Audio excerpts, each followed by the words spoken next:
Geoia nous permet d'être au plus proche de nos assurés, d'être un assureur engagé auprès de nos clients qui sont exposés et vulnérables vis-à-vis des risques naturels. Je m'appelle Quentin Escalier, je suis souscripteur en risque industriel et dommages aux biens. Le risque climatique, c'est plus une hypothèse, c'est un constat. Un certain nombre de nos assurés sont particulièrement exposés aux risques naturels, notamment inondations, et on se doit de venir accompagner nos assurés sur site pour les conseiller. Je m'appelle Laurent Mazarguil, je suis l'actuel directeur de site du groupe Catana à Canots-Roussillon. On est un site industriel qui fabriquons des catamarans à voile de croisière.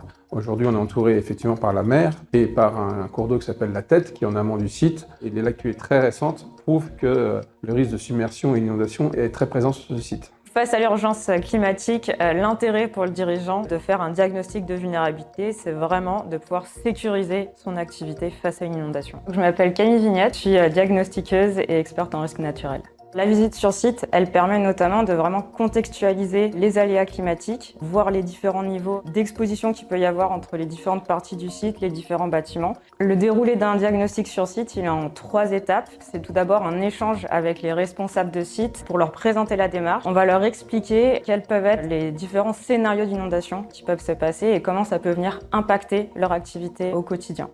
Après ça, on vient du coup faire une visite de l'ensemble des différents bâtiments qui sont présents. On va regarder 4 différents niveaux de vulnérabilité. Le premier niveau sur lequel on va se focaliser, c'est la vulnérabilité bâtimentaire. Donc on va regarder l'aspect structure.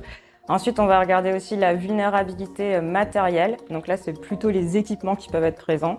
On a également la vulnérabilité fonctionnelle. Là, on est plus sur l'activité, le fonctionnement en mode dégradé. Et enfin, on a la vulnérabilité humaine, notamment avec les occupants qui sont présents sur site.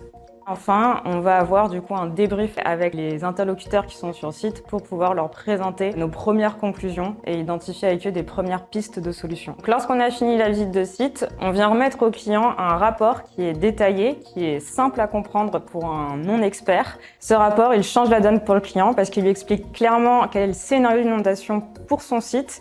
Et derrière, il vient avoir 2 scores qui sont pris en compte. Un score en l'état, donc un score avant préconisation, et un score après préconisation, où justement on lui propose de déployer des solutions d'adaptation propres à son site. C'est un outil hyper pratique pour nous. Effectivement, il y a des préconisations d'assureurs de dire à tel horizon cette action doit être menée, etc.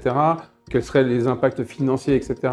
Et c'est des choses très pragmatiques, c'est des choses très pratico-pratiques et faciles à mettre en œuvre. Grâce à ce diagnostic, on a ciblé des zones prioritaires sur lesquelles on doit rapidement engager des travaux. On est là dans la prévention, on est là dans l'anticipation. Ça nous permet aussi donc de pouvoir intégrer toutes ces données-là dans nos projets futurs. Le bénéfice du diagnostic Geoia pour nos assurés, c'est avant tout la lisibilité.